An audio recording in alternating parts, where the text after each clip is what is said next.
Hello, I'm the Renegade Gamer, and we're going to discuss a movie today. And that movie is Vixen, the movie from DC. I get that this isn't one of their mainline DC animated films, and I gotta be honest with you, it shows.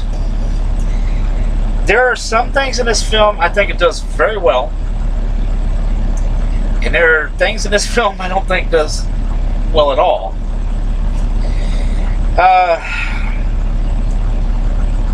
So apparently this takes place in the Flash, the Arrow, and DC Legends of Tomorrow's universe and Supergirls. Now, unfortunately, I'm on the road all the time, so I haven't watched any of those shows. So my knowledge of that particular universe is a little bit limited, even though I know most of the characters there. Also, I freely admit my knowledge of Vixen is fairly limited. I knew her mostly from the Justice League cartoon, Unlimited. Outside of that, I really don't know much about the character, other than that she had animal powers. That being said, I think Vixen's a very cool character. I did like her quite a bit. So, what is this movie about? Well, that's kind of hard to explain. This feels like the beginnings of a TV show. Well, actually, it feels like an entire season of a TV show that's basically been condensed into a film. Now, we had a lot of these back in the 90s. They would do that kind of things. 80s and 90s. One that comes to mind immediately is the Teenage Mutant Ninja Turtles cartoon. There was one that they shrunk down to about 60 minutes. There was a whole season. And that's what it feels like. Now, if there's a show on the air that's called Vixen, I'm unaware of it. But that's what this feels like. Yeah, I'll give you exactly what I mean here. The beginning of the movie is basically an origin story. Okay, fine. I'm with that. If you want to do an origin story, that's great. I love origin stories, especially when they are told well. This feels like a very condensed version of an origin story because she gets the totem, she's chased by her sister, and basically that's resolved within the first 25 to 30 minutes. Okay.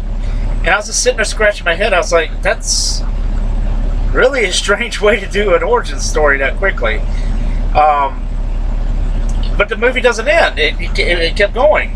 Because it picks up right from there. And the second part of the film, it was her trying to learn to control her powers because they felt like they were getting out of control with the animals, which was weird because it felt out of place in a lot of areas. It felt like if they were going to have that, it should have been with part of the origin, but it wasn't.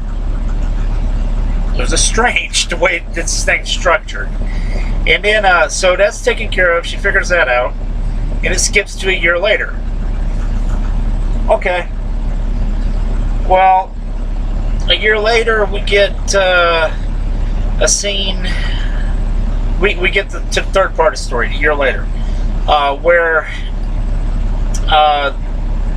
the professor that's been in the first two parts of the film, or at least the first part of the film, has came back from Africa. That's the thread that ties the whole thing together. There, he comes back from Africa and is talking about these 5 totems. One of which she has around her neck, which is the spirit totem. Ansem totem or something of that sort, I think is what they called it. Anansi totems from the spider.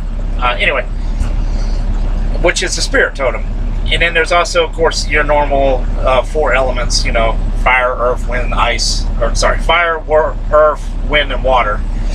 And he discovers one of the totems, brings it back, and of course it's stolen. Why wouldn't it be? Hold on a sec. and it is stolen by a guy that hasn't been alluded to at all, except for one cut scene, a flashback scene, which we didn't even see him in. And it turns out this is the guy that murdered her entire village, a General Eschewey or something like that. And he gets the power to fire and starts basically destroying Detroit. She gets back with the professor, goes back over to Africa, finds her sister. They find out that they need a water thing. She knows where the water thing is. They go and break into a house, which is really strange considering Vixen is supposed to be a hero. Steal the water thing. The sister, of course, being able, uses the water thing, tries to kill Vixen. Then is turned around. It's kind of funny because that whole part is actually superficial. It means nothing in the film. It adds up to nothing, really. Anyway, we get to the end. Basically, Vixen beats the guy, General SU, and destroys the fire totem, and that's kind of the end of the movie, outside of a post-credit scene. It really is. It's kind of the end of the movie. And I'm just kind of sitting here, I'm like, okay, there is a certain structure here within a story.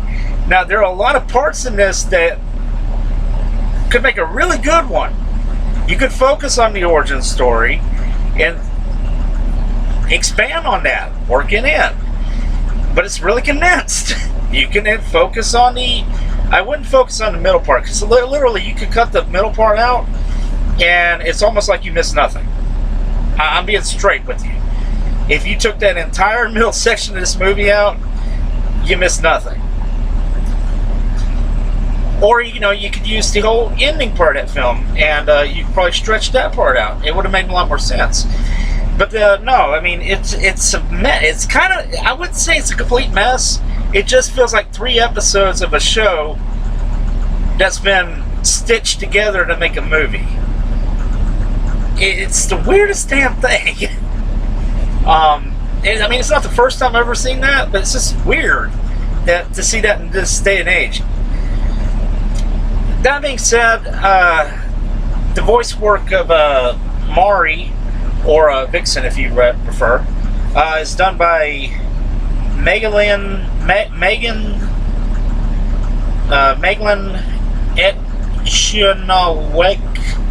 Etchenwyk. I'm not sure how to pronounce her name. Also, Green Arrow's in it, or rather Arrow. He's voiced by the guy that plays Arrow. So is Flash. He's voiced by the person that plays Flash. Black Canary's in it. The Atom's in it. There's mention of a few other people here and there. Now, so that's kind of the whole process of the story in a nutshell. So let's talk about things I liked about the film. First off, I liked the animation. I thought it looked nice. I really enjoyed the creativity that they put into the animals, how quickly they were able to swap them. I really enjoyed the fact that whenever she was a certain type of animal, her shadow would completely change to whatever animal it was she was being. In fact, there's one scene where she's up on a ledge, and behind her it's showing an owl shadow. I don't know, it's kind of cool. I like that. But yeah, the animation's pretty fluid. It looks good.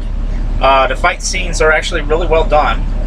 There's some CGI in here that's strolled out, but to be honest with you, it's not glaring. I mean, you'll notice it, but it isn't to the point where it's going to distract you that much. The villains could have been a lot better. The final villain, he's not terrible. It's just it feels like no real build-up to the climax that's supposed to be there. A lot of the smaller interactions is stuff I really liked, though. I liked her interactions with her father. I thought that relationship was done very well. Her interaction in the middle of the movie, her interactions with the zookeeper lady, I thought was done pretty good. And her interactions with the other superheroes, to a degree, was done well. It's just I'm not sure what they were going with here. I mean, if they're planning on making an animated Vixen show, that's fine. I mean, I'm up for that. Like I've said many times, when it comes to superheroes, any superhero I don't know a lot about and you want to make a movie or a show about, I'm willing to watch it and give it a shot, because I love learning more about stuff, superheroes I don't know much about. I mean, as far as I know, Vixen doesn't have a comic book. The only time I ever, like I said, I know she's in DC, but I don't read I've gotten out of comics, so I don't really read comics anymore. But I'm pretty sure she's appeared in Justice League. So, you know, literally my only interactions with this character is basically from Justice League Unlimited. And I like to know more about the character of that. She seems cool. I liked her. But I can't really recommend this one, unfortunately. The story's not god-awful. It's just all over the place. It doesn't seem to have a focus. So if you're going to pick it up, I would just watch. I mean, I'll probably watch this again, don't get me wrong, because I did like it. But it's hard to recommend because, you know, the story doesn't work well. It just, you can tell it feels like 3 episodes. Musically, it's okay. It's nothing fantastic. Voice work, like I said, I think she did a great job with the character. The only other person that really stood out to me, to be honest with you, was the voice of the villain. I kept thinking it was what's his name? Richards? Not Richards. Keith David. I kept thinking it was Keith David, but I'm not sure. I'm trying to figure out who directed this. Does it say? No, of course it doesn't say. Why would it?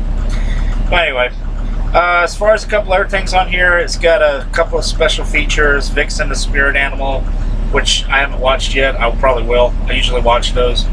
And Bruce Timm's top picks, which is Hunter's Moon and Grudge Match from Justice League. So, you know, I mean, if you're wanting to put down some cash and watch this, okay, but I think they could have did a better job with the story is all. It's not terrible, it's just not a complete story.